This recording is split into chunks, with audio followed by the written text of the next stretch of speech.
Hey, it's Kevin Lawton with the New Warehouse Podcast, bringing you a new episode today. And on today's episode, I am going to be joined by Kate Terry. She is the Chief Commercial Officer at Outerspace. And Outerspace is a 3PL focused on high touch brand experiences and customer experiences. And we're going to talk a little bit about what differentiates them from other 3PLs and a little bit more about that customer experience and creating these memorable shopping experiences and how your warehousing provider can help you to accomplish that and be a growth generator and not necessarily just a means to an end, I guess you could say. So we're going to dive a little bit into that with Kate here.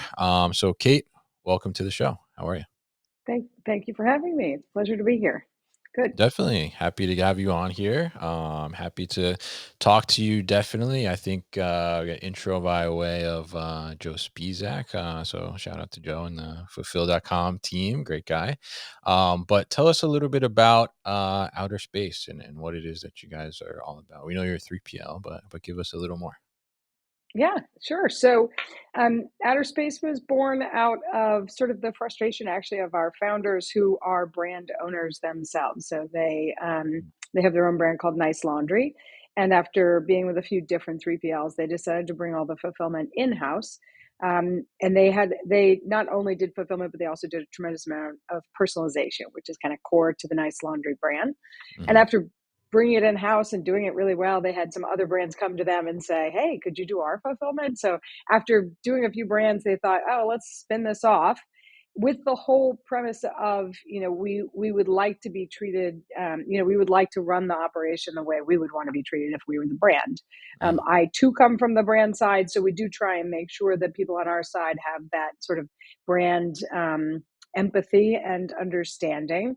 And that's really a large way that we run Outer Space. So it's a full service 3PL. I would say it's started out as mostly direct to consumer, and now it's multi channel, national footprint, the works, basically.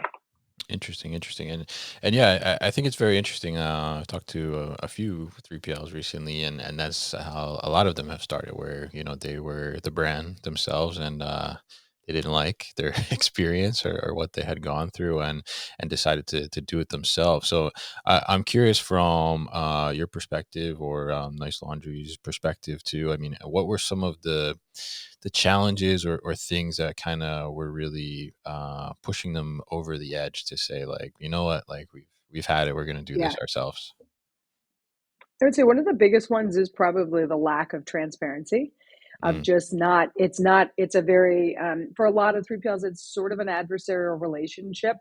By nature, it's just sort of, I'm the vendor and you're the client. And so, mhm, in theory, we have different end goals, but um, so that transparency is not necessarily there. The collaboration isn't necessarily there. On a practical standpoint, I think the execution of personalization is not a strong suit of many 3PLs, to be honest.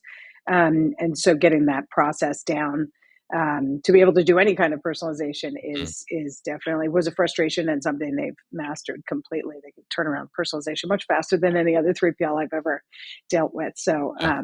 yeah, I think those were the main things. Mm. Yeah, definitely. And I think it's interesting because, like you said, it's very much like transactional based in a Hmm. sense, right? And not necessarily Right. that partnership or understanding that, the 3PL is like, an additional arm to the business and, it should be more of a partnership, right? So, I mean, Yeah. talk to us a little bit about these kind of personalization and personal touches that you guys are doing for brands and how that kind of comes into play and why that's so important for the success of your clients. Yeah. The whole world of 3PLs, I think, sort of has like kind of a continuum from how customized they can be to how very little customization is applicable.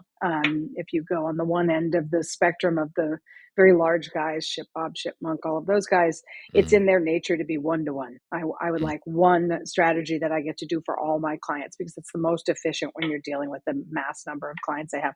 We're in the middle somewhere where we have the labor and we can manage the labor well to do those special things like you mentioned. So doing, custom handwritten notes or tissue wrapping or even refurbishing really for returns that come in. There's a host of services that are very labor intensive, but they're very value add for our type of clients, right? They're not value add for everybody, but they're value add for our Yeah. type of client. I say personalization is a big one as well. There's a great deal of specialized knowledge you have to be able to do that well, and an eye for detail, and a number of other things. We do embroidery, we do laser engraving, UV printing, we do a variety of things. And so all of that is very labor intensive. And so I think that's a big piece to it for us, that doesn't scare us. We're not a very big Mm, house that has to keep labor down. We don't mind having skilled labor on our floor and keeping them, engaged, et cetera. So I think that's where the personalization, the hand touch comes in most often on the floor necessarily. And then I would say just what I was saying before, that we try and treat all brands like like we're an extension of their business, mm, and that our back office, client success, business managers, my team, we are all focused, I think, a little differently than maybe other 3PLs, where we're focused on the 3PL's top line growing. Anything we can do to make their business grow, we will grow. Where I find, remember, I was on the brand side for a long time. And so right. my Yeah. 3PLs that I dealt with, I found them more to be operators rather than revenue drivers. And so they were more in the mindset of, I just spent $1 on that. And so I have to figure out how to charge the client $1.20. You know what I mean? Like, as Mm, opposed to saying, I spent $1 on that to invest in that client. And in the long term, that's going to grow their business. And then I win, because as they grow their business, I grow my business. So that's sort of I think a mindset of high touch is mm. really not just robotically getting, and that wasn't a slam on robots, but not robotically getting orders out the door, but really thinking like the brand, like how can I help them grow their business, that kind of thing. Yeah, yeah, I think that's a very interesting perspective and take there because I mean, it is sometimes you see that where it's like, well, we're gonna charge you for this and this and this and this and this and this and this, right? Instead of Yeah, like thinking, like you said, like for the long term, it's like, well, is this something that I should try and figure out how to charge for, or is this something that like, hey, we're making this investment and this is gonna help our client grow even more, which means right. we're going to get more volume, and for us more volume, right, from a 3PL perspective is a great thing because it Yeah, means more revenue, right? So yeah, yeah, I guess from that perspective too, I mean, when you're dealing with this personalization and these high touch points, I imagine sometimes brands probably uh don't necessarily understand, or maybe don't realize like how much might be involved in trying to make something like that happen. So how do you work with the brand to figure out like, okay, how are we going to set up these processes to make them efficient, but then also have the brand realize like, hey, this is kind of the undertaking that we're doing here to make these things happen for you. yeah. It's a really good point. Excuse me. It's a really good point, because you can't, you know, it's supposed to be a partnership, and you're Mhm. not supposed to try and extract value out of everything you do for the partner. You're supposed to hope that they appreciate the efforts that you put in behind the scenes. I think the key there is establishing expectations on both sides and goals, Mm, right? And so if we're both aimed, and not focusing too much on, this is a lot of effort behind the scenes for us to get this done, where it's necessary for us to point that out, we do. Like if we say this is different from what anybody else in our building is asking us for, or what we're used to in any other 3PL, but we'll still do it for you, we will point it out. But for the most part, if you're focused on the same ultimate um, goals and expectations, and you're both meeting one another's expectations, I feel like you don't have to say all of that behind it, mm. because there's a bigger goal, if that makes sense. Yeah, yeah, I think that makes sense, definitely. Yeah, yeah. I'm just thinking like about in terms of, I can imagine, like you mentioned, the tissue paper wrapping or something like that. Yeah, Like I can imagine like someone that starts a brand, and they're not familiar necessarily with all those processes and the logistics side of things, yeah, and they're kind of like, oh, well, how hard that could that be, right? To yeah. to Oh yeah, wrap yeah. everything in Because tissue before it goes out. Yeah. So we have an answer for that as well, where we Mm, like a lot of 3PLs I think do this, where we invite them in and mm, say, why don't you do it with us? We love clients who came from doing fulfillment themselves because they have the best knowledge of how yeah. crazy the processes are in practicality. And so we often will invite them in and say, okay, why don't you do it with us, and like let's make sure that this is worth it. All that effort is really getting you. And we had a client who wanted to tissue wrap everything, and then they were throwing Mm, it in a poly mailer. So by the time it got to the end customer, it looked terrible because the yeah, tissue yeah. was just getting all mangled. So we're like, all right, let's walk through this. And a lot of times seeing it firsthand in person makes a huge difference with some of those things, for sure. Yeah, absolutely. Yeah, I can imagine that because you probably think in your head like this one image of, oh, that this is how the package is gonna arrive, and Yeah, then when it's exactly. reality, it's like, oh wow, like that doesn't look that great. Yeah, that uh, doesn't look that great. yeah, yeah. So, What did you but do wrong, 3PL? yes, Yeah. yeah, point the Yeah. finger, right?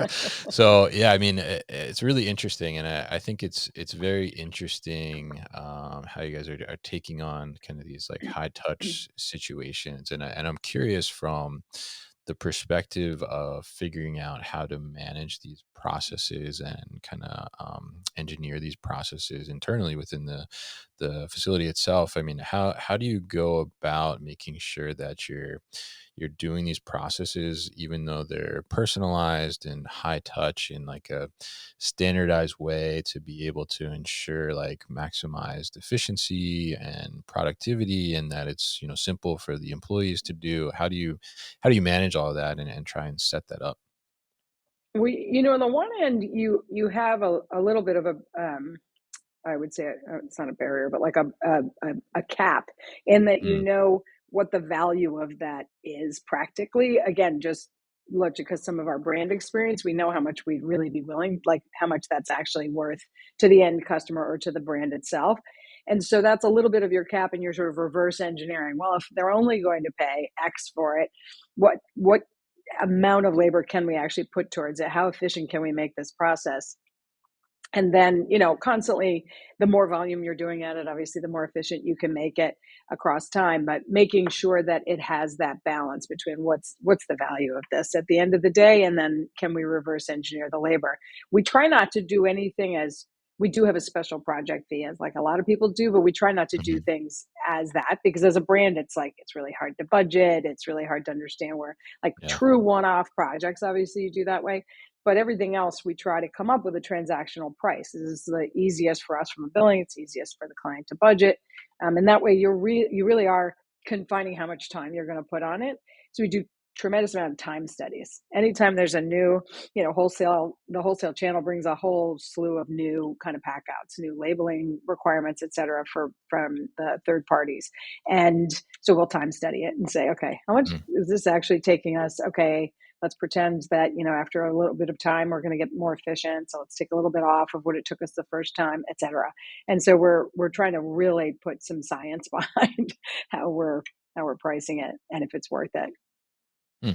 Interesting. Yeah. Yeah. I mean, I think that makes sense. And I mean, so when you look at that, I mean, I guess from a brand perspective, I can imagine a brand would maybe go a little crazy in some aspects with their imagination on what they could do, right, in terms of personalization or packaging or all those different types of things. I mean, how important is it, I guess, from like a brand perspective to involve your 3PL in those discussions as you're thinking about doing some type of maybe customized packaging or maybe like a special holiday bundle or something like that? I mean, how important is it to involve the 3PL in those discussions to make sure that you're doing something that's kind of I guess in the end is really feasible to do at scale?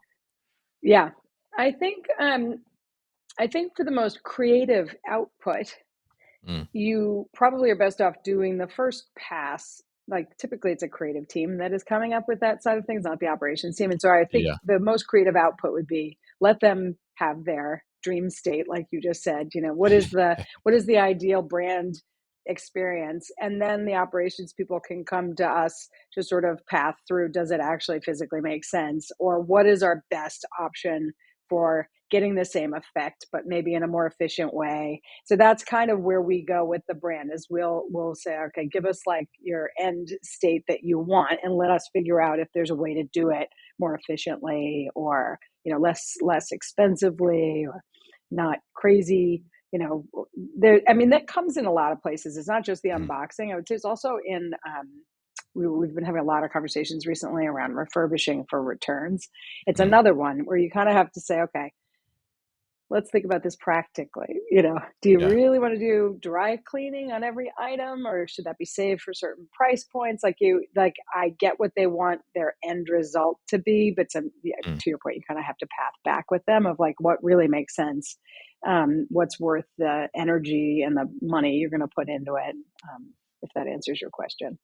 Yeah, yeah, absolutely. Yeah. Yeah, I was wondering like, how does that kind of impact on the expectation side and when brands, run crazy with their dreams and, like how do you gently let them down in some aspects maybe or try and Yeah, it does take accommodate what they yeah, can do. Yeah.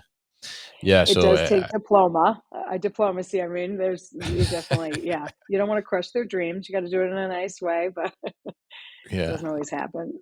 Yeah, absolutely. So I mean, I guess in that regard, I mean, what are some of maybe the most like memorable or interesting kind of customizations or shopping experiences that you guys are creating for some brands? So I'd say one of the craziest packouts, it did precede me. I was before I started here. Mhm. We had a brand that wanted there were probably I think 5 cents of dried petals that would get sprinkled in the box depending on what was in the box. And so it was custom based on what was in the box, which Oh wow. petals you Okay. would sprinkle in for that experience. When you opened up the box, the scent would all come out, which I mean, that's a pretty amazing emotional experience Yeah. to have this scent wafting out of the box as opposed to just bad cardboard smell. So that one was pretty amazing. Like, okay, it's a challenge. We take the challenge. We're going to get it done, and we did. But we have a lot of we do have clients that are asking for handwritten notes, which that Mm. takes some work because you got to find people with appropriate handwriting. Takes extra time, but it's worth it in a lot of cases. I would say we have a lot of interesting kitting. We have a candle brand that does Mm. very specific packaging depending on what you bought. So their packaging is actually stored with the product. So if you bought Mm. this 3 set, it goes in this beautifully printed box with the special matches or whatever it is that you have to put in the box. So there's a lot of that it requires a lot of attention to detail and then just set up, the right warehouse management tool, WMS, to have it set up the right way where it's actually easy for the people to execute, but looks unbelievable as the finished product. Yeah. It all comes down to components and that kind of thing. So those are some of the things off the top of my head. The personalization side, that one, that's a whole different thing. And as I said, it's a skill set. I'm going to say that probably too many times in this, but it's, we do embroidery. That's no, that we do it well, but that's not, there are clients that have embroidery where you can pick on the bag where you want your embroidery. You can do it's kids' bags. They can put the embroidery anywhere they want on the bag, Yeah. multiple places. It could be emojis, it could be names. So that's pretty unique. We have gone out and researched and found new versions of engraving. So we do a lot of laser engraving, but it wasn't working on one quality of this keychain that one of our brands has because it was a Mhm. synthetic fabric. So we went out and found a new type of engraving called CO2 engraving because that would actually have a better impact on the type of product. So there's a lot of that too, where we go out and kind of, go above and beyond. If the business is there and warrants it for them, we'll go research it and find it and present it back to them to help them grow their business. Mm. Interesting. Yeah, yeah. The pedals one is pretty interesting. I find that's Yeah, really interesting. I can imagine though, like you said, I mean, a pretty incredible experience, like to open the box and have like that smell come yeah. out you, which would be really interesting. So, I mean, in that regard, when you talk about these types of things and these different types of packaging sets and all these things, I mean, how do you? Because it's very much more involved than just a typical, pick and pack situation, right? So from a employee and labor perspective, how do you make sure that you're, I guess, retaining employees? Because I imagine it takes a little extra training when some of these like higher touch things are happening. How do you make sure like you're retaining those employees and building up those skill sets so that they're able to handle these things that are a little more complex than the traditional pull it off the shelf, put it in a box? Yeah, exactly. So I think you hit it on the head. There's definitely a lot that you have to do to Hmm. maintain the employees and the consistency. We have dedicated packouts for our clients, no matter the size. Like they will have their own packout stations Mm. with the people that are purposely trained on that packout. Now, people are cross trained across brands for our flexibility because we have some brands that surge at different times than others, and that gives us labor flexibility. But Yeah. there's very detailed training that goes on, and then you're dedicated. So you get, we have very good retention rates in this building. I think we are at 75% FTEs in here, Mm. which is pretty good. Yeah. There's a lot of competition around us in New Jersey for body, for people. So that Yeah. it's definitely really important for us to keep them. I think we offer and because they're full time, they get offered benefits, et cetera. So that whole thing breeds a lot of loyalty, which is really helpful for that promise. You're definitely right on that. Mm. Interesting. Yeah. Yeah. I was curious about that because it is, a little more complex as we've been talking about. And it's great that you're focused on that. And I love the idea of having those separate pack out stations too, because I imagine, the little, whether it's tissue paper or pedals that have to go in there, right? It's hard to I imagine if you're trying to do multiple brands at one pack out station, you would have just, shelf after Yeah, shelf or cubby after cubby with all these different little things that you have to worry about. So, I think it's very exactly. smart, and yeah, it makes a lot of sense. So I guess as we kind of wrap up the conversation here, I mean, from a brand perspective and a brand, trying to look for a 3PL and understand the 3PL. I mean, what would you say is the probably most important thing for a brand to consider and to look for when they're looking for that 3PL and that logistics fulfillment provider? You know, I really it's the team they feel like they have that collaborative relationship with. Like through the sales process, I mean, you could be sold and a sales team, they're very Yeah. capable of making you feel like a very collaborative process, but everyone you meet along the line, and the most important thing for you to ask for in the process as a brand is to meet everyone along the line and spend some time and really prolong that warehouse tour so you can meet as many people as you can, because that collaborative relationship, I think, is really the key. Because if you don't have the ability to speak openly and honestly with one another about what's your needs, like there shouldn't be that relationship I mentioned in the very beginning, Mm. that it's meant to be like an us versus them kind of thing. It can't be. Otherwise, it's so unproductive because then you're just fighting on every little tiny thing. So that just, it's not an easy thing to screen out, but the collaborative relationship that you can develop with that partner, you can also get that out of references you Mm. find behind the scenes, and then the references that the client gives, that the 3PL gives you. But I think that's really really imperative. We were just talking about that too, because we find we have a few consultants we deal with, and we're the lovely lovely teams that are Mhm. very good to us. However, that relationship piece is lost because you have a go between. You know what I mean? Mm. Like Yeah. the consultant is dealing majority of the time with the brand, and so we've said to a few of them like, yeah, we're kind of missing a little piece of the process here of where we really shine, because Mm. it's just numbers on a piece of paper. There's no, we try and put it in, the verbiage that we give, but it's not the same thing. So Yeah. it's an interesting subject. It's not, people are often going to RFPs. It feels like a right that they have to do. It's a step that they have to do to, especially larger brands. So Mhm. anyway, we're always talking about how do we get a little of the personal touch into that. Mm. How do we get the Yeah. relationship building back into the RFP process? Mm. Yeah, that's interesting. Like, as you pointed that out with the consulting kind of in the middle. I think how do you? Because I think I mean I've certainly seen like a lot more of that popping up, right? Where there's like these in betweens that are whether they're like a 4PL or 5PL or something, or it's just a consultant that's, just matching up brands with 3PLs or something of that nature. I mean, how do you kind of navigate that in a sense, and kind of maybe try and keep that relationship with the brand, while still navigating with somebody in between? I mean, it sounds like that's a little complicated, maybe.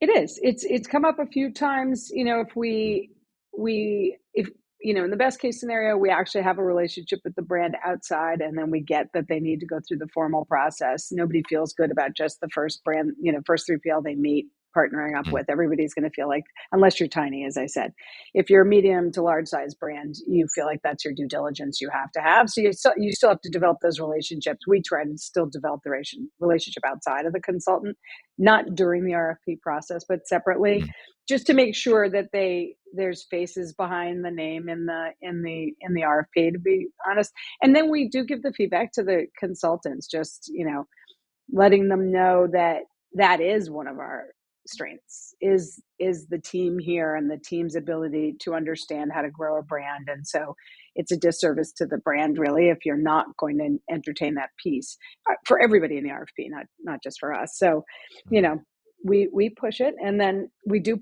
send decks along with the response, that's sort of the standard response that the RFP consultant is asking for. We send a separate deck that sort of speaks to what we've understood their challenges are, and mm. how we think that we're different. Hopefully, they read the deck, but it's just Yeah. anywhere we can get the point across. Um, we try to. Yeah, yeah, absolutely. I mean, it sounds like all around the customer experience, whether it's for your clients or your potential clients that become your customers, are really important, which I think is such a great takeaway from this, to be able to understand that and make sure that you're giving that personal touch overall, and that you're understanding this relationship that you're trying to build in that partnership. So it's really interesting to talk to you today, Kate, and find out about outer space, and all these kind of little complexities that you guys take on with happiness, and bring these great experiences to your customers. But as we wrap up here, you guys are also opening a new building, I understand, as well, Yeah. in Yes. Arizona, I think. So tell us a little bit about that. Yeah, so we have a new building that is 400,000 square feet. The build is the biggest for us to date, Mm, um, in in Phoenix, okay. and it's open. We have a few clients that are potentially splitting to there in Q1, so it's very Mm, exciting, because then that establishes us. Most people know of Outer Space as a New Jersey warehouse, because this is where we were founded, where I'm sitting in Carlstadt. But mhm, we opened in Pennsylvania earlier this year, in a 225,000 square foot building, that is probably half full already after 3 months. We're growing very rapidly, and so now we have a national footprint, which is lovely, because then mm. we have a whole shipping program that we can use that helps clients split inventory east west, or just clients that are West Coast centric now have a place to go with us, which is really exciting. It's part of our expansion. Who knows where the next place will be that we will do in the next 12 to 20. That'll be the next podcast you and I do. Yeah, definitely. We'll do one on the next one. So Yeah. maybe we'll do the next one at the new building. Maybe we could do Yeah, something it'd be like fun. that. That'd be cool. Absolutely. Do a Yeah, pick and definitely. pack party. Yeah, yeah, I love that. Hey, I love to pick and pack, so we could do that. Yeah. Uh, so very interesting, and very exciting for you guys. Congratulations on the continued expansion, and it's great to talk to you today. If people want to learn more about outer space, maybe they want to put some stuff in that Arizona building, what's the best way to get in touch and find out more? Yeah, so you can look me up on LinkedIn and ping me directly. We also have a form on our website, outerspace.com. Um, and you fill that out, and we get back to you very quickly. Just, give us your email address, etc. So there's lots of ways of getting in touch with us, but we welcome new inquiries all the time. All Here to right. here to help. All right, Thank you for great. having me, Kevin. No problem. Happy to have you. And we'll definitely put all that information about outer space at thenewwarehouse.com as well, so people can Great. easily find it. So, Kate, thank you once again for joining me on the show today.